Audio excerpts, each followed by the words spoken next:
the indigenous communities native to this region, and recognize that Indiana University and the city of Bloomington is built on indigenous homelands and resources. We recognize the Miami, Delaware, Potawatomi, and Shawnee people as past, present, and future caretakers of this land. So I have a couple of announcements to make before introducing our musician. We have the Third Sunday Write program that continues. It's a virtual space where you can find writing prompts and the company of other writers. It's a private Facebook page, so you can respond to prompts that are posted monthly, and then you may then write and post anytime during the month and offer a response by sharing a line from somebody else's piece in your comments. For more information or to join the group, contact Shauna Ritter at shauna747@gmail.com, and please include Third Sunday in your subject line. And I should say that all of this information that I'm going to be giving to you is posted on our website, which is writersguildbloomington, all one word, .com. Okay? And you can also sign up for our newsletter there so that you get kind of regular updates. Last Sunday poetry reading and open mic is Sunday, March 29th at 7. That'll be at Morgenstern Books, which is 849 South Automall Road, featuring Barbara Schwegman and Mary Peckham, and there'll be an open mic following. And if you like having that program at Morgenstern's, you might say something to the staff at Morgenstern Books. Writers Guild Business Meeting will be Saturday, April 4th at 3 p.m. in the Monroe County Public Library in room 214. And next month's second Thursday spoken word series will be here at Backspace Gallery. It's Thursday, April 9th at 6. And it's featuring an audio piece by Brian Price called The New Silence. And Brian and I will be reading the main parts, and music by Kyle Claus and Julian Douglas, with live Foley by Tony Brewer, with an open mic to follow. And again, all this info is available on our website, or by liking or following us on Twitter, IG, or Facebook, or sign up for our newsletter. And again, our website is writersguildbloomington, all one word, .com. So tonight, we're very pleased to have Matt LUNDQUIST as our musician, and Eric RENSBERGER and Tony Brewer as our featured readers. Matt LUNDQUIST gave us this marvelous piece to read for his bio: a drive down lost roads into familiar woods, where natural rhythms rise and fall of themselves. Here, where the tall trees sway and the spring creek sings, songs step out from their hiding places, and the birds are free to sing along. Please join me in welcoming them.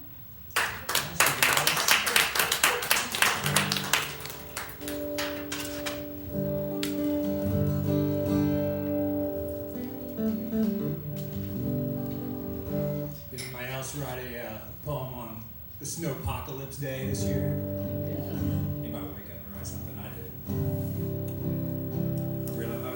I spent a year living in Haywood County, kind of in the Western Carolina, in the mountains. It's like, drive around, you could see Cold Mountain. I was like, I never wrote this Cold Mountain song. It's a true story. A few stretchers, but it's pretty true.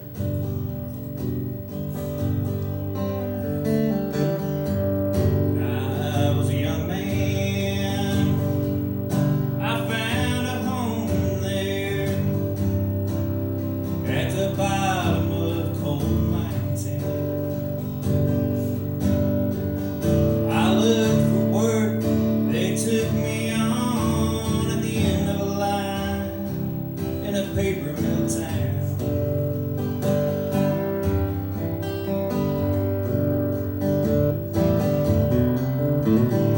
Working days were hard and long, and clocking in well before the dawn.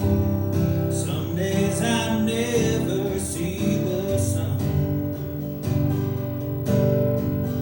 When work was done, I'd look to the east, head back home to take my rest in the shadow of Cold Mountain.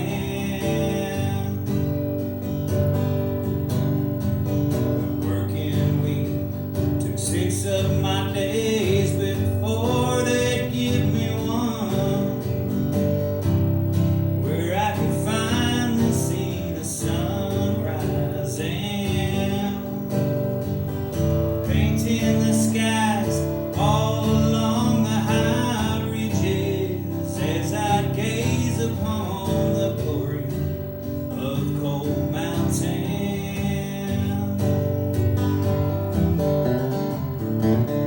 One day in autumn, I went out walking along the waters of the Pigeon. On that cool, clear morning,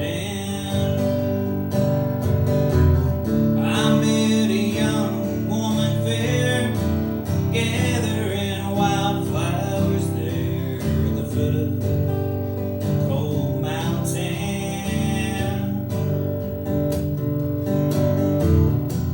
And when she turned her eyes on me, a smile, a dream of everything, gave my heart a song to sing. Her hair was flowing, wild and golden, the sun was shining from the heavens down on Cold Mountain.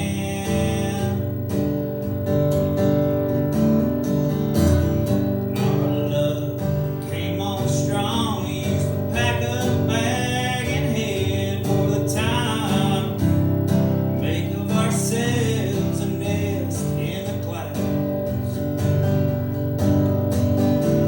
There we were both overcome by a passion we'd never shown on the heights of Cold Mountain.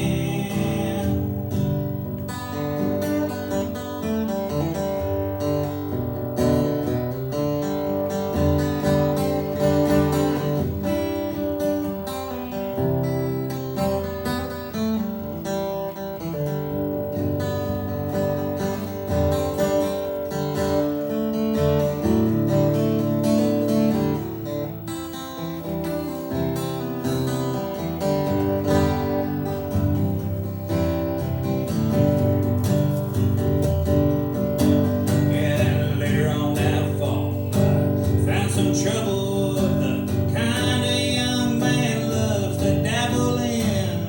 A story I'm not fond of telling. She left me quick as we started. Winter fell hard and lonesome as snow on Cold Mountain. Winter turned, so did the town. Without a word, it was understood. A stranger overstays his welcome. Spring finally came. I packed my things dead of night and left without a goodbye, set for Cold Mountain.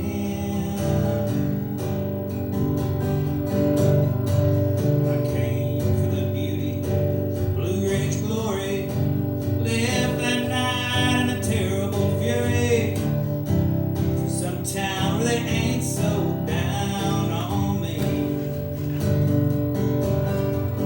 The folks I knew there, I missed not a one. Still I long to gaze upon the wonder of Cold Mountain.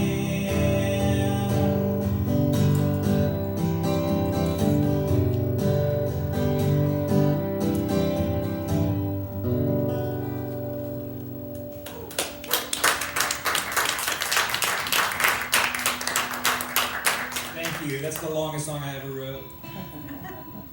Figured it'd be the perfect crowd.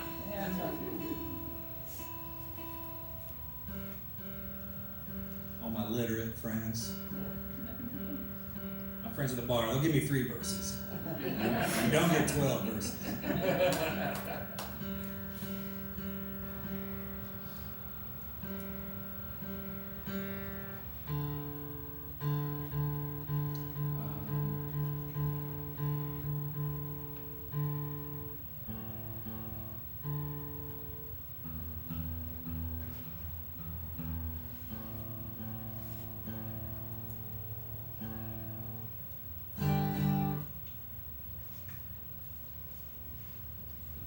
So good to be here for Eric, my buddy Eric's got his book launch today.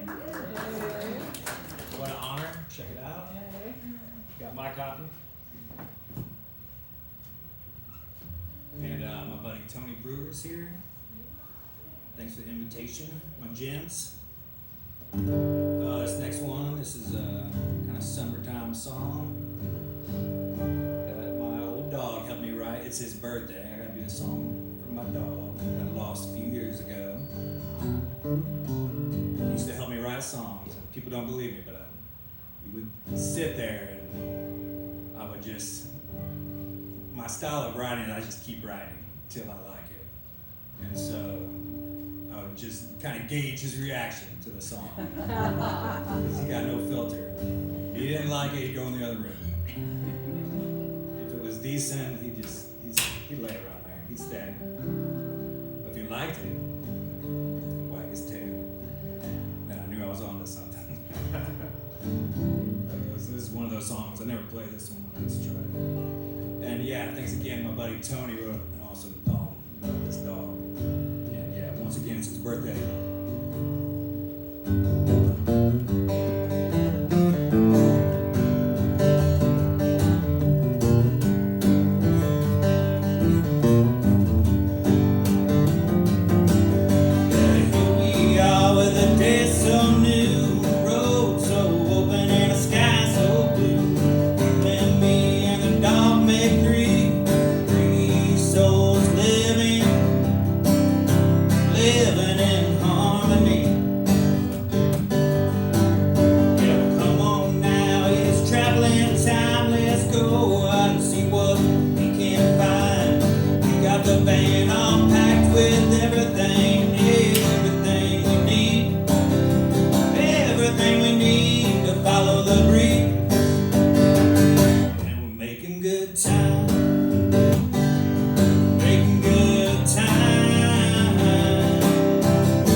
So let's have another round of applause.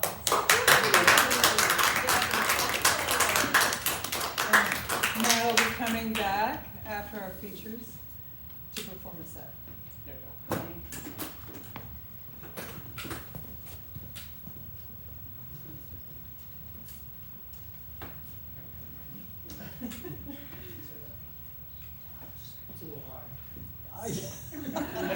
I think so. Hi, everybody. So, once again, thanks to the Writers Guild of Bloomington, and also thank you to Backspace for sponsoring us every month. So we have two featured writers, poets, today. The first person up is Tony Brewer, who, along with Kyle Quass and I, coordinate this series. He is a poet and audio artist from Bloomington, Indiana. He's published 13 books in chapbooks, most recently Water Witch from Sleeze Press. Tony has been offering poetry on demand at coffeehouses, museums, cemeteries, churches, bars, and art and music festivals for over 15 years, and was named Indiana's 2024 Literary Champion by the Eugene and Marilyn Glick Indiana Authors Award. And he is my partner in crime. So please join me in welcoming Tony.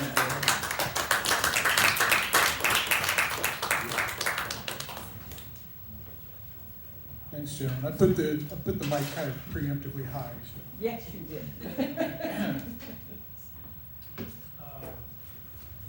So as you mentioned, you may have noticed that there's some art on the walls. There's also like stuff with headphones everywhere. I have a piece in the show, in the telephone show that's happening right now. It's this little mini disc player over here with headphones on top of it. It's a little audio piece I put together. So if you have a chance during the break, come listen for a bit. It's a little long. It's about an 11-minute piece. So if you want like a file of it, let me know and I'll hook you up. I know a guy. But this is a really cool show. It's taken a year to put together, over a year to put together. Telephone, meaning that the first person came up with an idea. There was no form or theme or format. Everyone is kind of a different kind of artist. Some do visual art, a lot of audio artists, a lot of video artists and whatnot, fiber artists. And so the first person made something, had about 3 weeks to make something good enough that you could pass to the next person and give them a little bit of commentary about the piece, what it was going to be, because you had a year to continue working on it.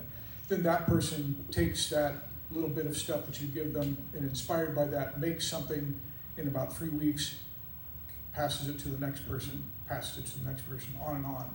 I was number 6, and I think there are 18 artists total. So I got a little piece of the video that's running in the next room. I got a fraction of that video and about 2 paragraphs of description, and I was inspired to make the piece that I made, but I wrote a poem and recorded myself reading it and in about 3 weeks, and then passed that on to someone who made something, the TV that's running in this room, that was inspired by what I wrote. So that, and on, and it just continues on. So, cutting into my time, but just a little explanation there, if you have a moment. Another thing is, so Hiromi and I are both in this anthology that's coming out by Marilyn Wolfe.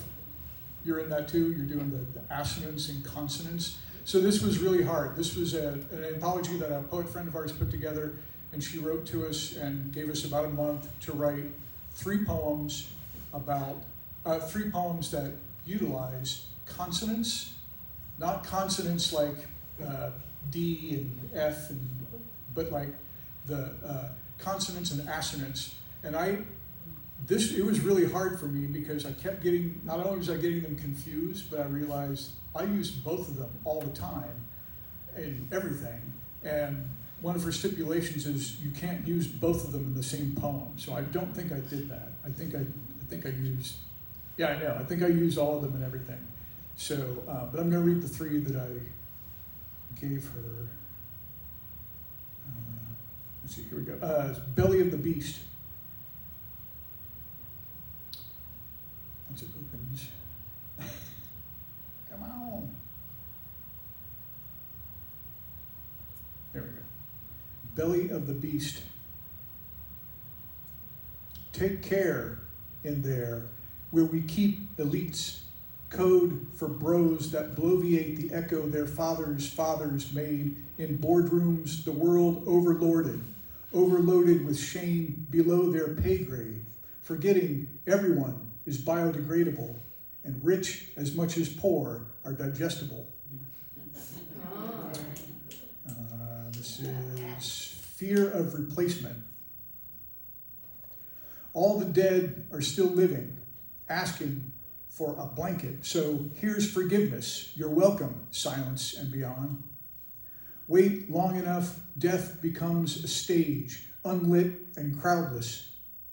They can make more of you when you cannot object, so saith the writing on the wall, refusing gravity as truth does when dreaming feels like logic death. Notice how toward ends, it's all breathing and breath and making amends in the movie in my head.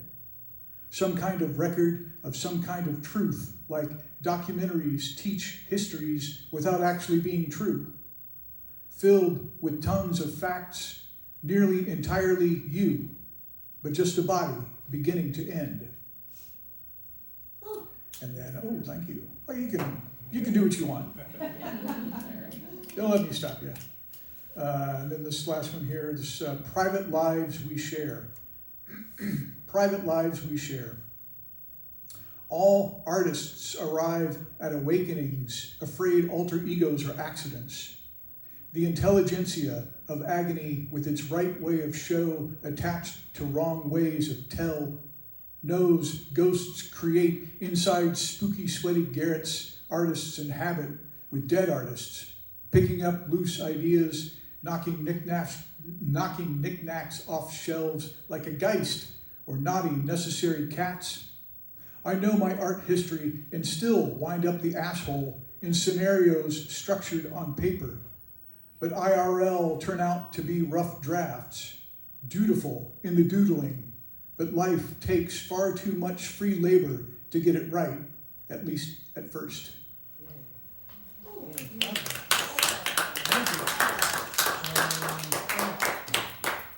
And then I'm putting all the new stuff up top. So I had a couple of poems come out recently, and these two fine publications, Clutch and Tickets to Midnight from Pierce, my friends down there in Evansville, and Sleeze Press.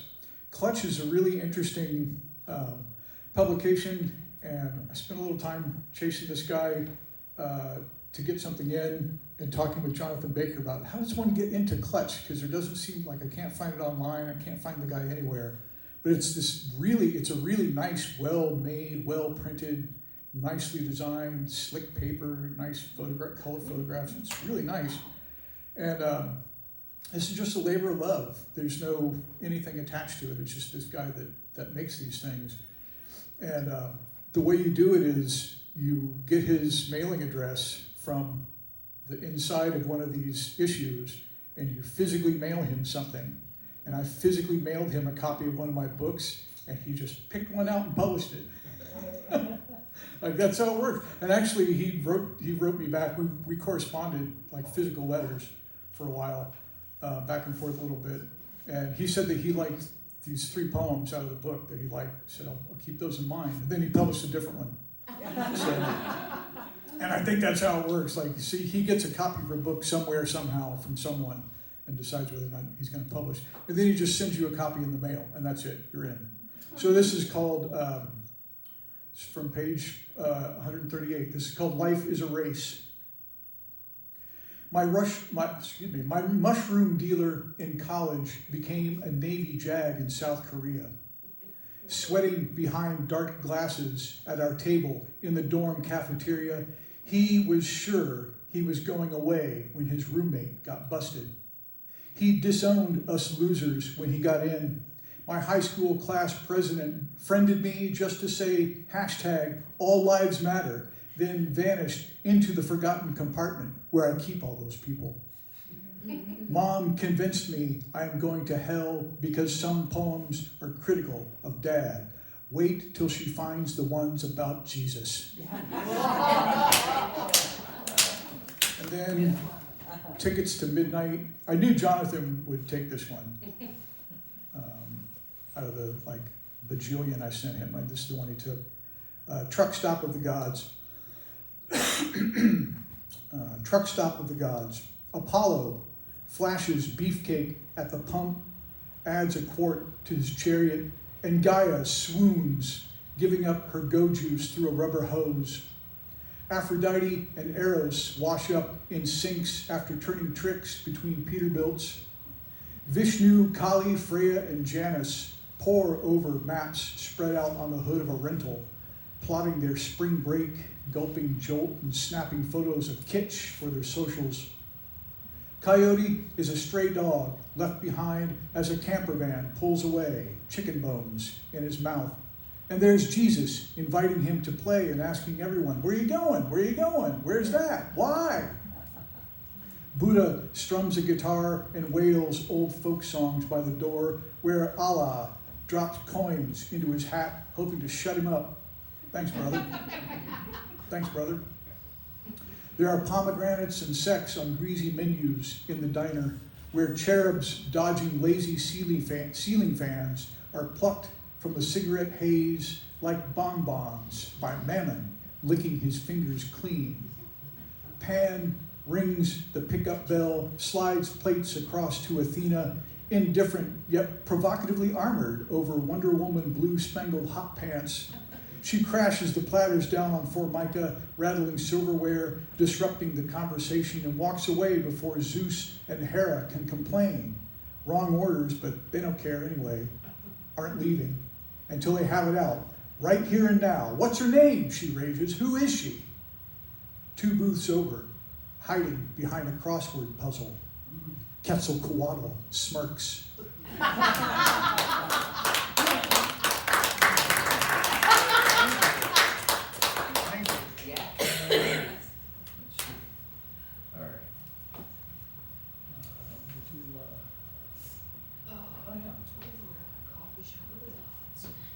So here's something from Good Job, Lightning.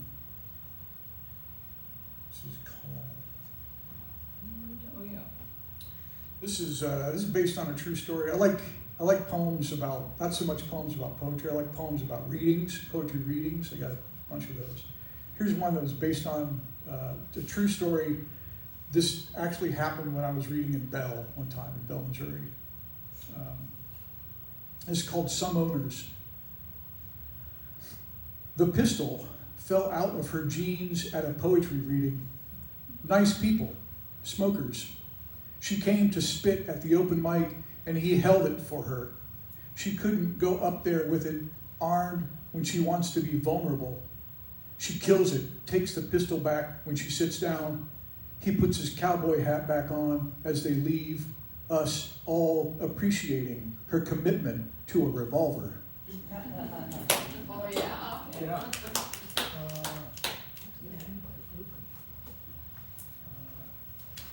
Oh, yeah. There's another one.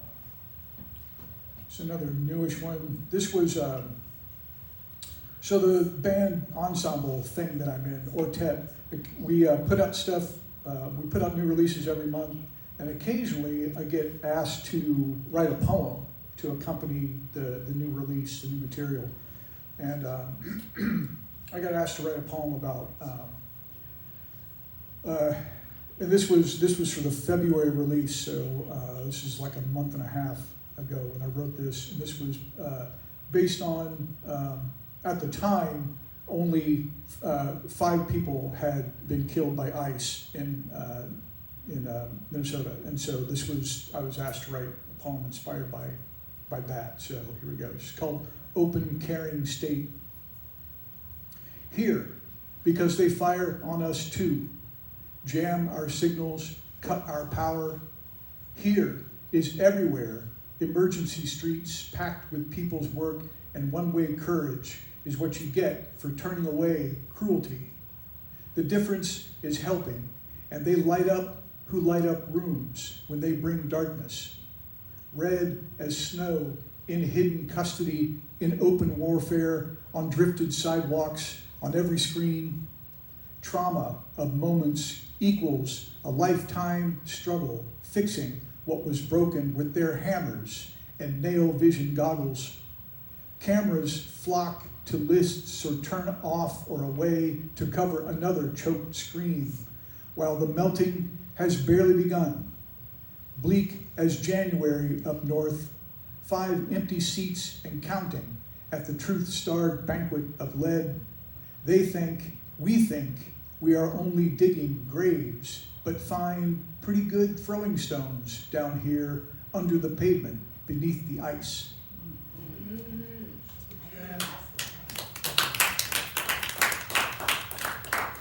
Thank you. Let's see. How am I doing here? I should know. I should never ask. See, I'm going to to do two more. Oh, yeah. Do two more here. Out of.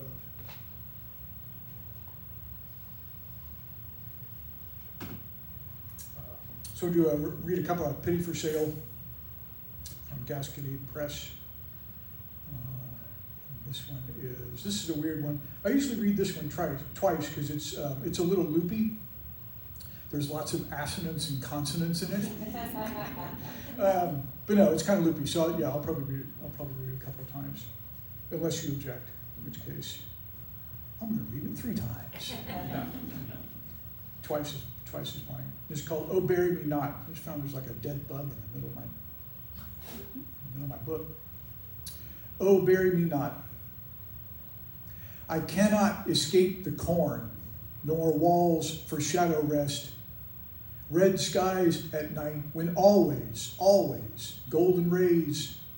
The drivers laugh, passing by defeat in the wind when we are winning. Fields whisper like cities shout, long nights wherever is home.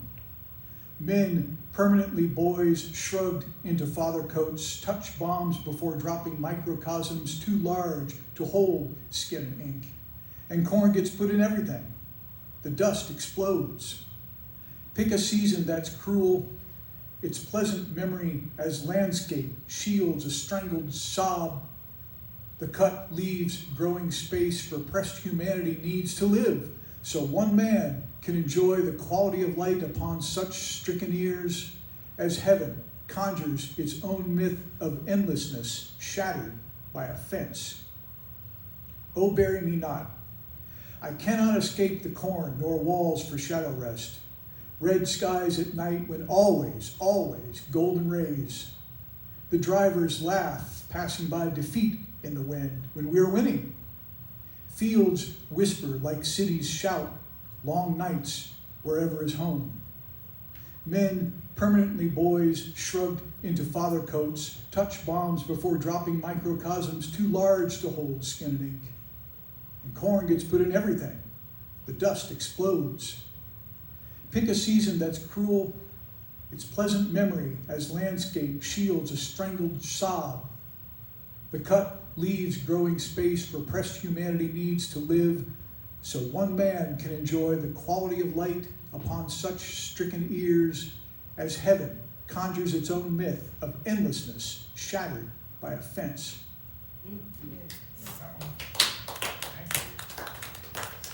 And thank you all for being here, and congratulations once again to Eric, and thanks to Matt for being here.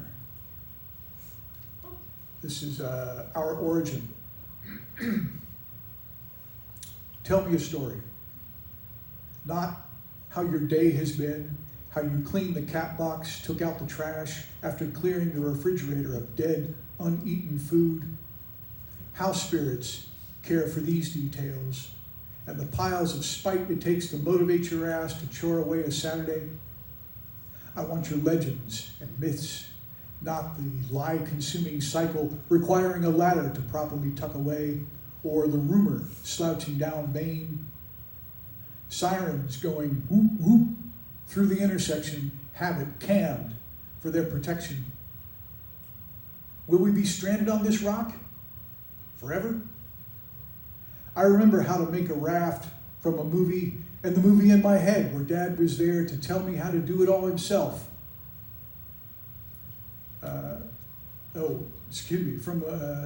In my head where Dad was there to tell me how and do it all himself. Where fate got slammed, a pool formed. I filled it with neat colored rocks I found along the riverbank. Not naturally occurring.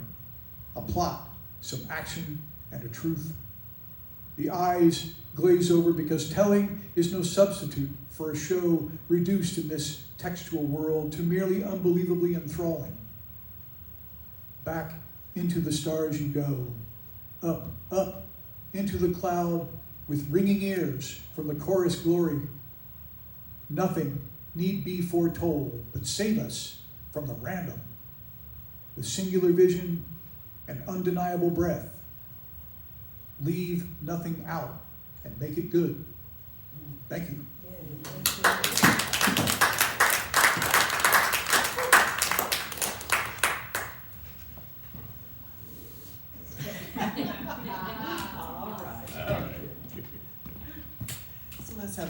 of applause for Tony. So as various people have mentioned tonight, we're celebrating Eric Rensberger's book launch. And so this is a happy event for all of us. Eric Rensberger grew up in Elkhart County, Indiana, and has lived for most of his life in Monroe County. He's been involved in Bloomington's local poetry community since arriving there in 1979. He is the author of several chapbooks and has been published in anthologies of Bloomington area poets, as well as appearing in local or regional magazines. He is self-published through his website, the primary home for his ongoing chronological series, Account of My Days. His new book is Notes to Self from Spartan Press, and he gives a lot to the artistic community in Bloomington. So please join me in welcoming Eric Rensberger.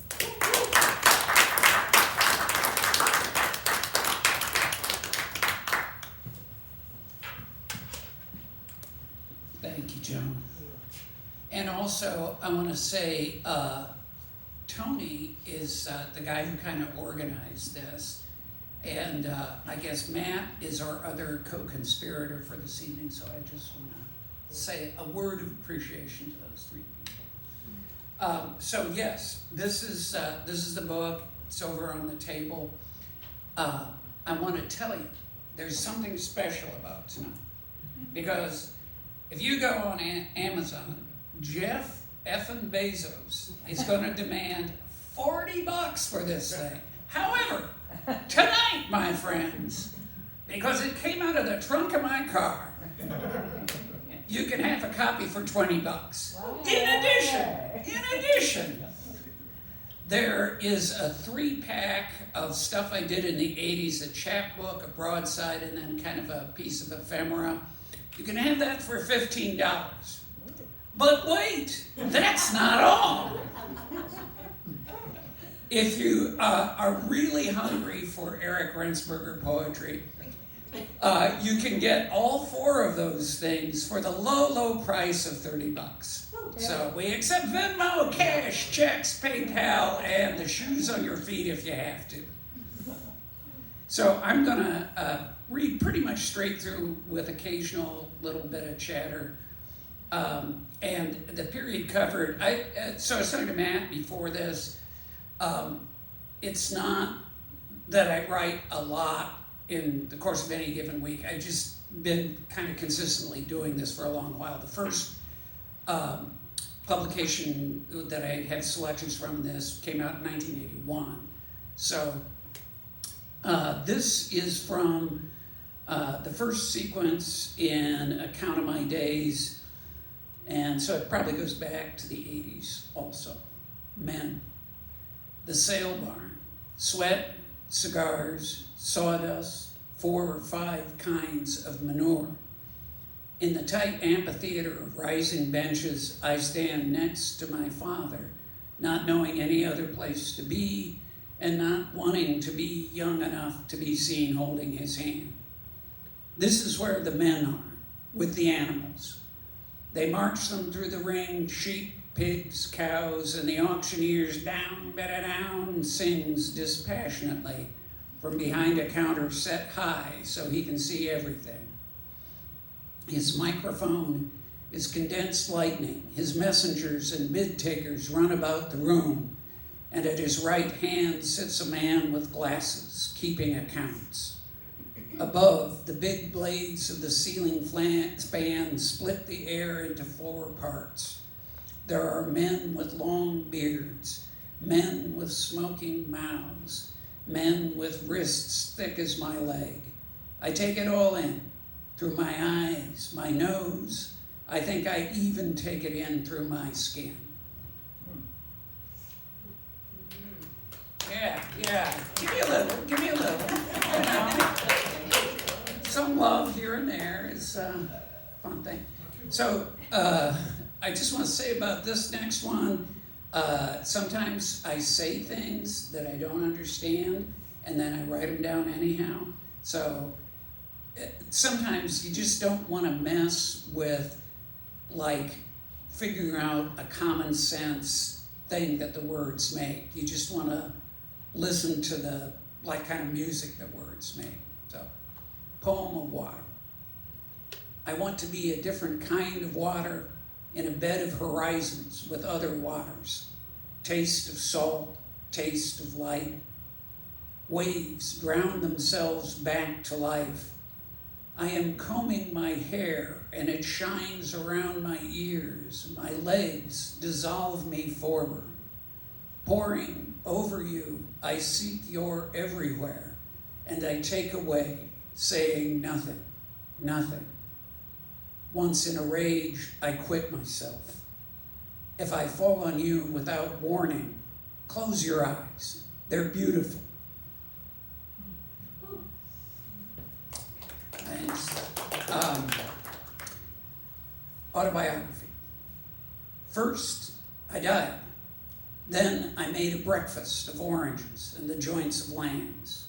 I stepped out into my new world. It was the old world too, the capital city of sorrow, where people lie to each other every day, and the stones of the houses crumble to dust at night.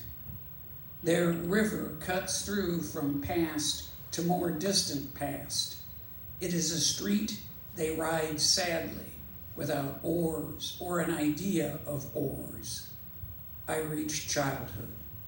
I was alone. I decided not to cry. I had no mouth, and my feet always stumbled.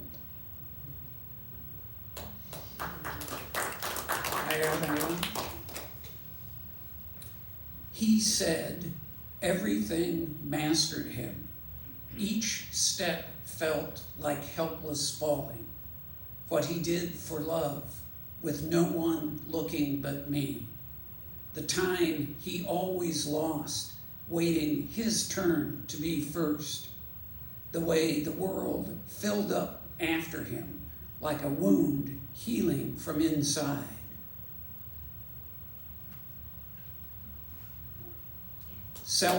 Just hang on.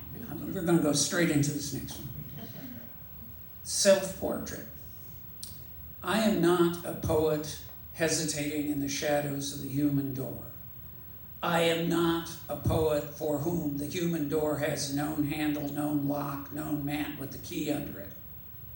I am not a poet knocking sentimentally at the human door or in another mood trying to force it open. I'm not a poet with his fingers caught in the human door, nor the one who, finding it closed, would seek out the mineral door instead. I am not a poet who feels hindered by the human door. I am not a poet who uses the human door as a coffee table or a coffin lid. Yeah, now you can do that kind of like unexplainable, kind of don't make really a whole lot of sense thing. Okay. Okay, this is going to be a longer one, so you can kind of rest your minds. If anybody closes their eyes, I won't say anything. If anybody snores, the person next to me needs to nudge them. So I have been, since I was a child, I'm assuming this is true of pretty much everybody in the room, I was an obsessive reader. So this is called When I Read. I read to keep steady. I read to gain courage. I read because of my imperfections. I read when loss or fear threaten to overwhelm me. I read out loud. I read silently. I read without understanding any of it. I read as a form of conversation with the dead or distant. When I read, my bony hands become artful. Like a surgeon's hands, they penetrate to the heart of the text and close the body up again. In my reading, I am not faithless or changeable. I am not on my guard or hopeless. My legs are not necessary to my reading, but they are there too. In fact, they may have gained more wisdom than my mind. See where they have carried me. And more freedom than my speech. They offend no one. I read books, newspapers, magazines. I read boxes, menus, directions, price tags. I read free offers, self-justifications, half-truths, pleadings, attacks, confessions, diaries. I read pages, scraps, bridges, bathroom walls, the bark of certain trees, dirty cars, the steam on mirrors, tattoos, public monuments. I read misdirected mail that comes my way with a thrill that at last I will know someone else's truth.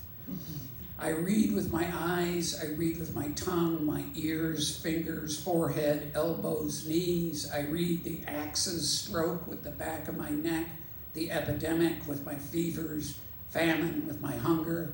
My heart beats, I read that. My piss is discolored, I read that.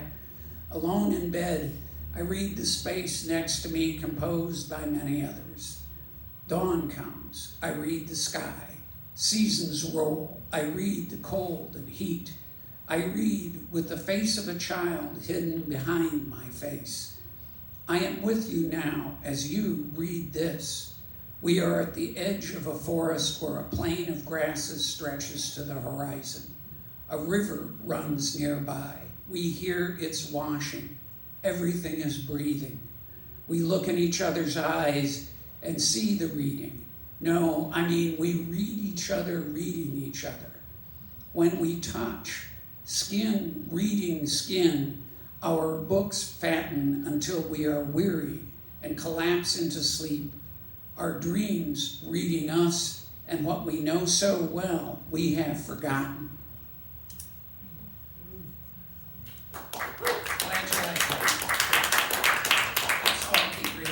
Okay, this is like a little prose thing. This was written 20-ish years ago, and so I think we have a right to expect, no matter what happens, that in the course of 20 years or a quarter of a century, things should have changed.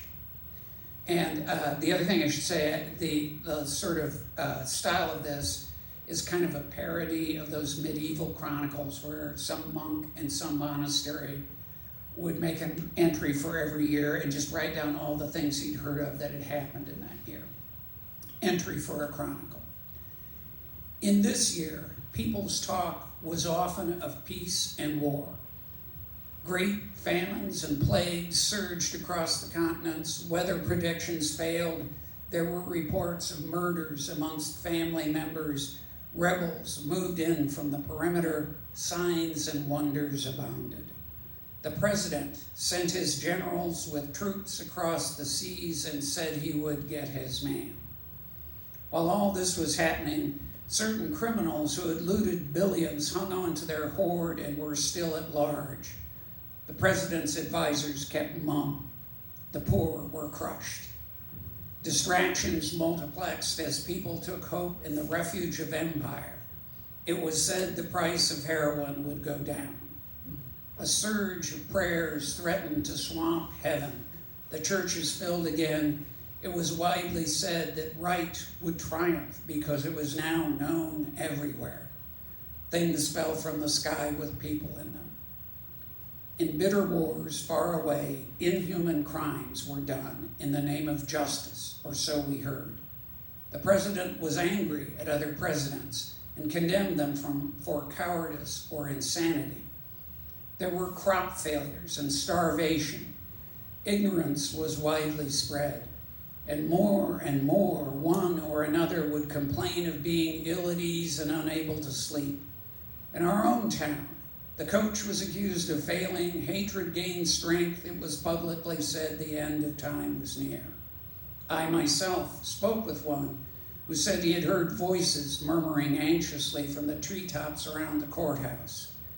And I should report that I was told last summer by a man who has given such things much study that the drought and the oppressive heat had come from our piercing the skies with rockets.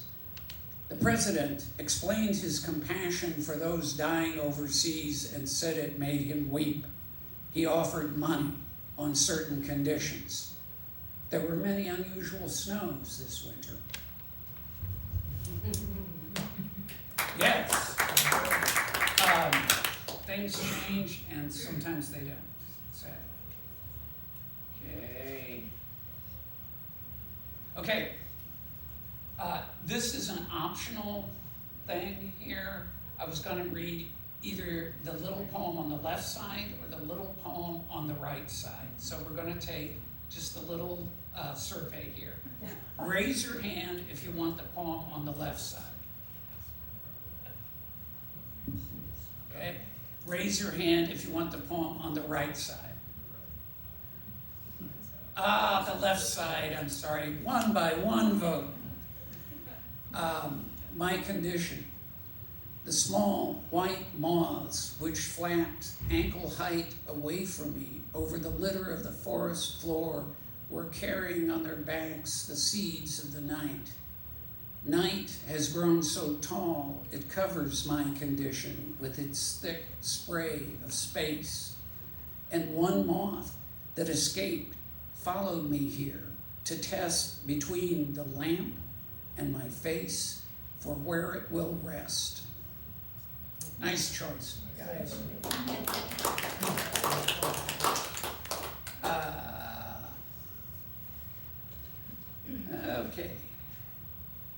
Okay.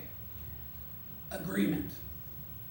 The cab driver walking home from his shift said, "How you doing?" as I pulled the newspaper out of the coin box. "Pretty good," I said, "but it could be a little warmer.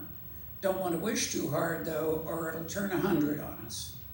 "That's what we're like, isn't it?" he replied. "Nothing makes us happy." We laughed in agreement. It was funny to both of us that nothing makes us happy. It's true. It is true. You got it. Why is this? Oh, there we go. Okay. Hope. Never easy in his mind, that man still keeps hoping. It's true. The great keep wealth and power to themselves. Liars prosper because we love to hear a lie. Each of us who fears another is feared by someone else, and we're all absolutely right to fear. None is trustworthy. So what is there to hope for? That's not the point. Justice, kindness, and peace of mind are meant for the realm of imagination, not for here. There, all sleep is pure and beautiful. The days are harmonious and even-paced. We would not fit in. The animals of that place would attack us as strangers who do not know how to treat them. We are of this place that always breeds some next from its before. A tree whose roots fail and branches fall is drilled with holes. Some federation gets busy there, coos its tune from the opening, eggs are begun. When one shade is struck down, the sunlight falling on the earth draws up another out of the seedlings. It's not so much that in this place everything exists in time, it's that time is in us, all of us, trees and rocks and airs included. That man, never easy in his mind, doesn't really hope for help coming from the hills or plains, seas or mountains. What he calls hope is time moving through him and leaving a trace he can feel and must embody in an image of what has not yet come. Okay.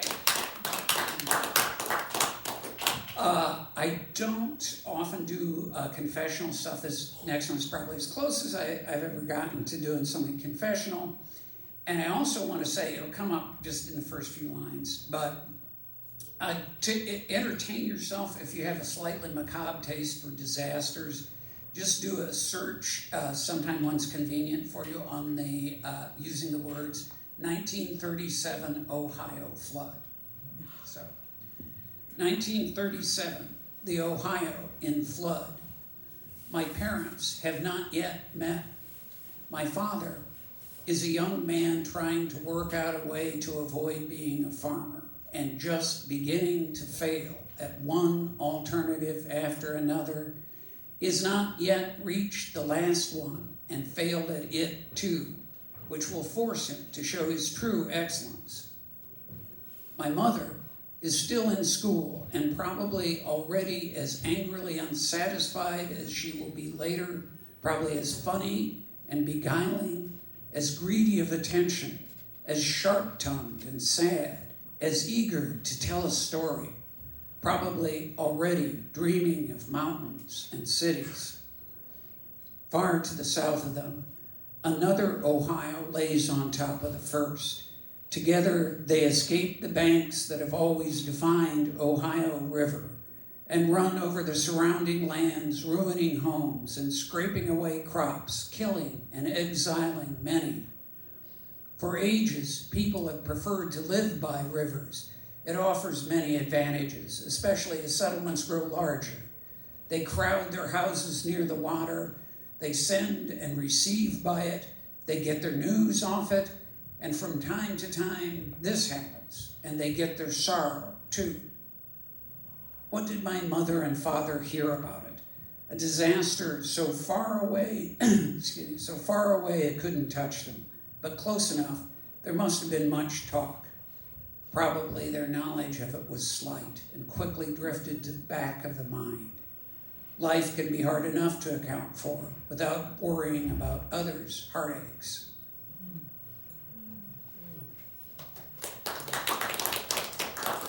This one is really, that last one was a little long for me. This one's real short. Professions. The care of the farmer for the animals he will empty. The scholar's eyes, which read where nothing seemed written.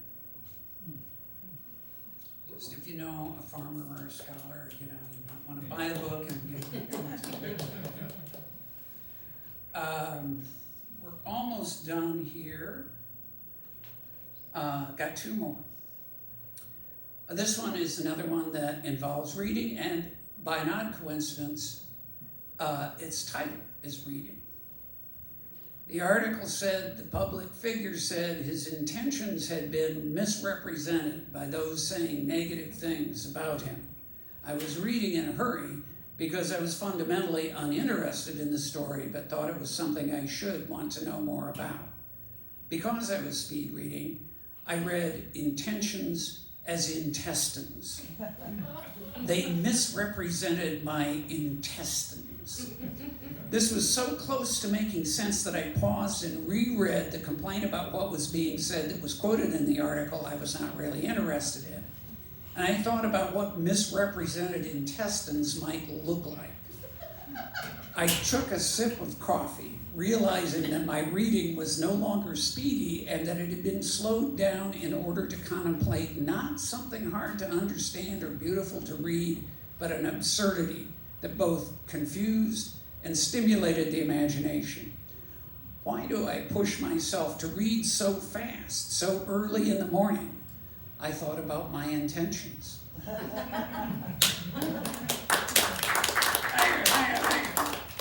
I really appreciate everybody being here. Long-held friends and strangers and all of you. I'm glad to share the time with Tony and Matt. Looking forward to Matt's next go-around. And I'm going to close with this one. Skill. After many revisions, this is what I have to say. Silence weighs more than speech. The stories we tell are told from one loneliness to another. Metaphor. One thing is now another, so neither is anymore itself. My pen, touching paper, seeks a balance point. There is a skill to keeping it there, and another to striking a line through everything. Thank you very much.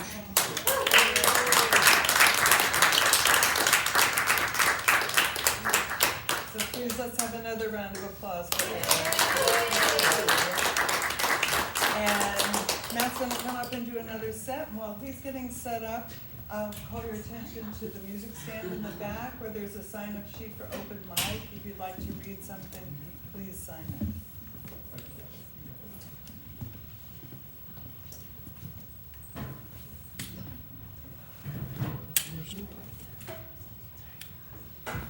Hey, it's still running.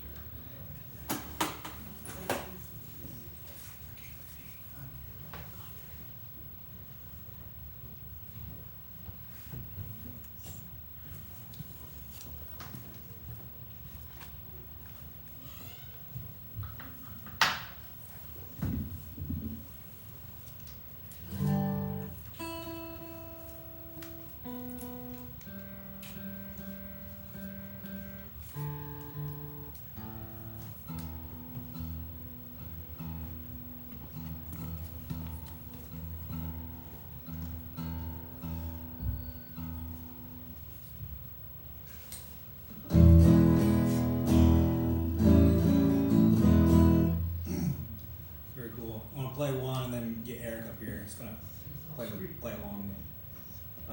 But yeah, it's so cool for me to be playing for the Writers Guild. Not used to people listening to my songs or just spacing out quietly. So it's really cool. Got to do one of these last summer. It was really inspiring. Looking forward to the open mic. I was kind of blown away by the open mic last summer. Not like a songwriter's open mic, which is trend's a little cringy. So yeah, good to be back. And last summer, so I met a guy, Justin Ham, the poet laureate of Missouri, was here, and we kind of hit it off. Hey, bro, I like your songs. Yeah, bro, you got great poems. And he sent me a bunch of folky lyrics. It's like, have at it. So we wrote about 5 songs last summer.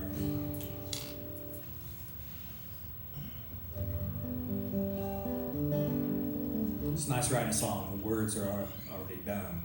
It's a lot quicker.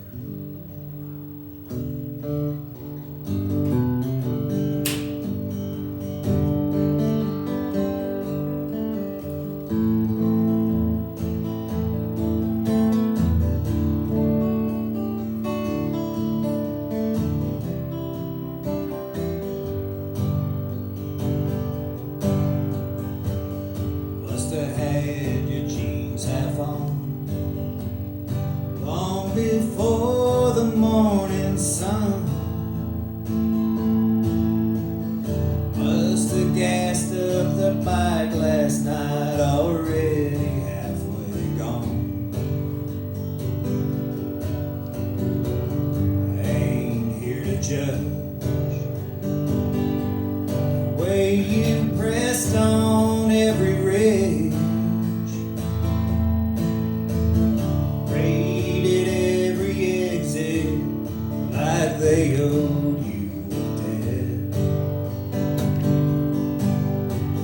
I only wanna say, I know I've done some things, told you lies and cut you deep and made a mess of everything. Stick around Missouri, hun, she'll open like an old folk song. Whisper to you brand new things you swear you've always known. Stick around Missouri, hun. Never mind who's done you wrong. Rust is just philosophy, and ruined ain't yet done. Was thinking I might finally fix one of them old rusty trucks. Start looking around for work again before I go back to picking locks. Thinking I might finally read your old books of poetry, pick up my guitar again and see what's left of me. Stick around Missouri, hun, she'll open like an old folk song. Whisper to you brand new things you swear you always known.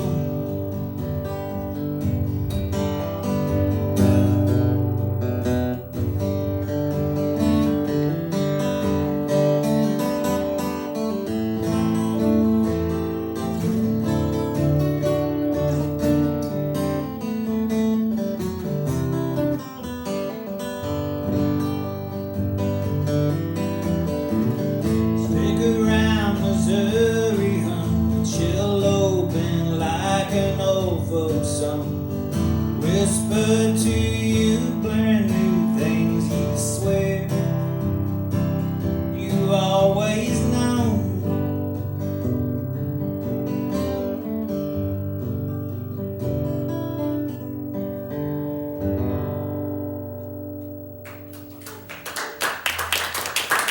Thank you. We'll get Eric up here. That was Justin Ham. Wrote the lyrics on that. Got a new album out. It's on the Bandcamps. I got it.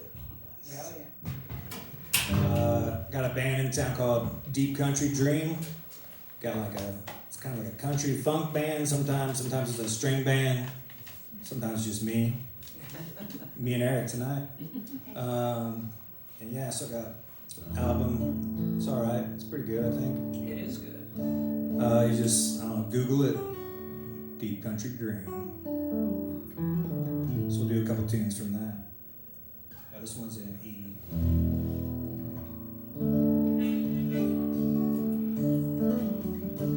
This one started when a teacher I was working with was like, "Where would you go if you had 1 week to live?" I was like, "Where would I go?" Like, she was like, Malaysia or something. I was like, "You would spend like 2 of your last 7 days on Earth, like on an airport and a plane?" I'd probably just stick around Indiana.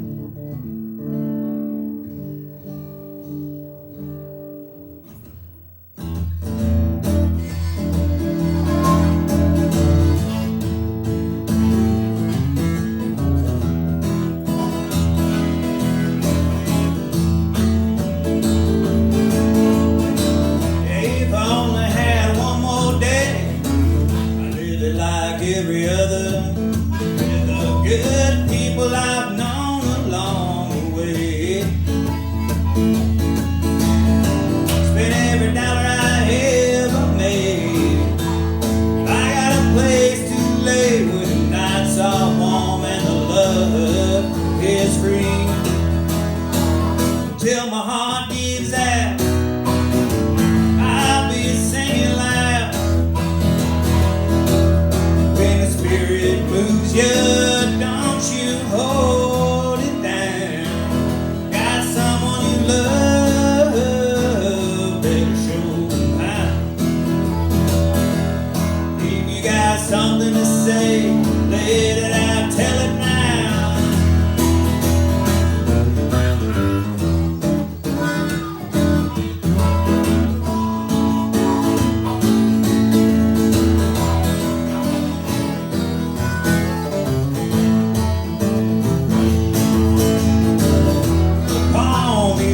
I go walking.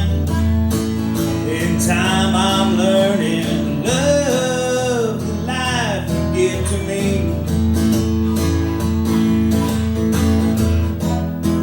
New songs take form, gonna pass them back and forth in a handful of seeds we give to the wind. Till my heart gives out, I'll be singing loud. When the spirit moves you, don't you hold it down. Got someone you love, better show them how. If you got something to say, let it out, tell it now.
first practice. Yes. Not bad.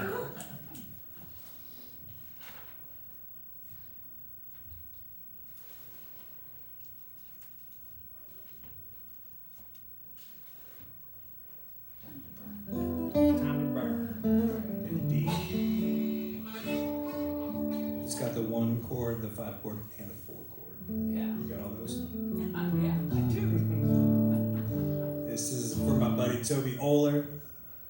We did a bunch of, we played in a bunch of bands you never heard of. Chillbillies, TV Mike and the Scarecrows, Otto and the Moaners.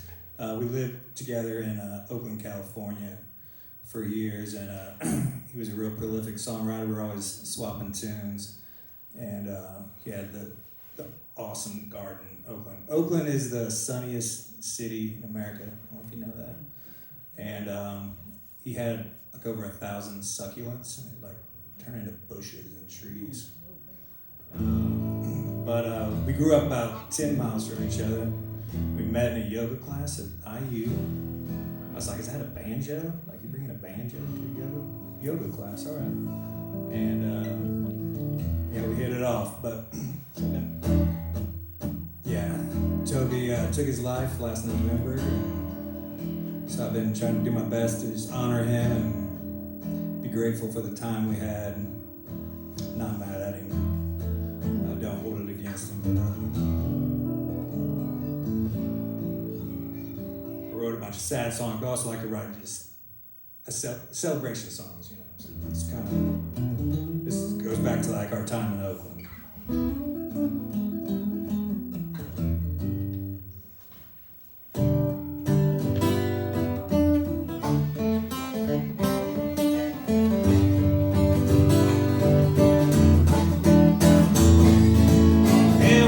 Away one day, nothing to explain. Time you're always leaving, life is so sweet. I can't even early rise before the sun was right. Checking on plants in the morning and listen to them growing.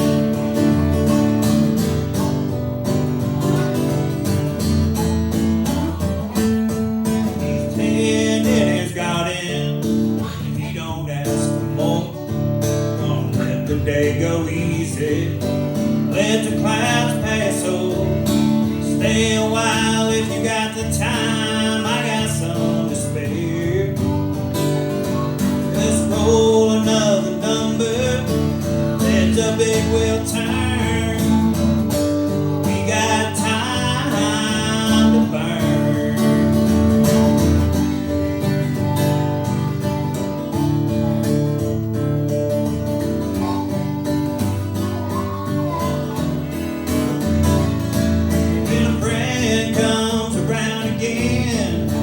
Tales and a record spin. Dixie roll for this, maybe after one last cigarette. Well, I stop to catch your drift sometime later when I think on it. Hard to miss a moment, second you look back on it.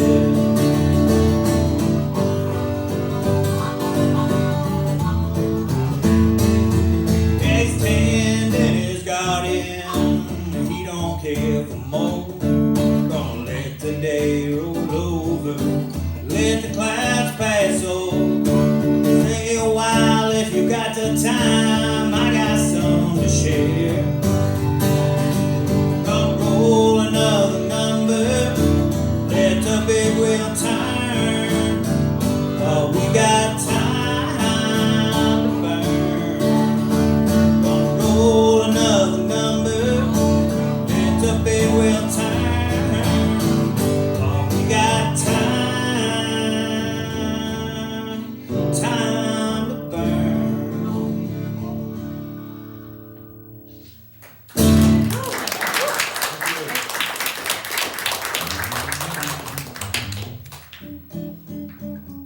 All right, got one more for you. This kicks off my Deep Country Dream album, Lost Roads. This one goes out to all the introverts that couldn't be with us tonight. Called Staying in the Country.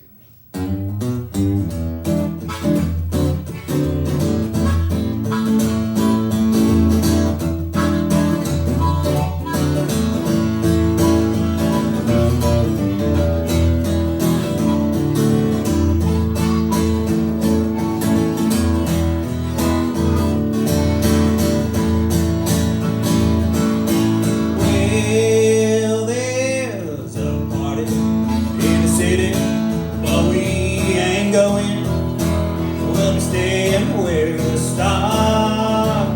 The lights are glowing, looking all around town, but you ain't gonna see me. If you listen on the wind, you might hear me.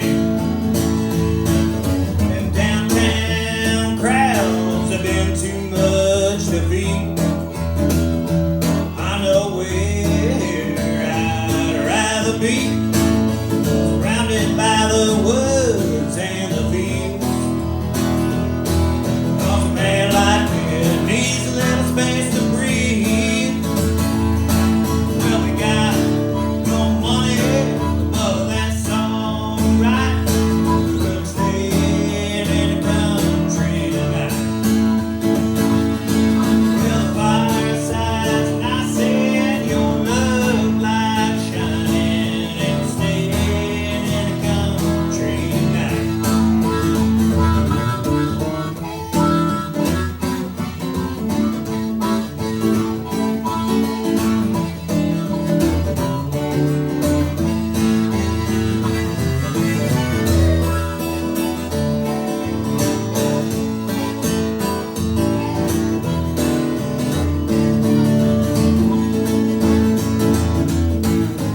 I know it's lonesome, but I got a friend or two.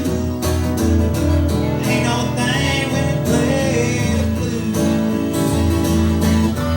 I know it's lonesome, me and the boys out on the back porch making some noise. Well, tonight when the moon is falling low, and I played every Hank Williams song I know. Laid back, kicking it with my baby. She can have me anytime she wants me. No money, but that's alright. We're staying in the country tonight. Fireside's nice and your love light shining. We're staying in the country tonight.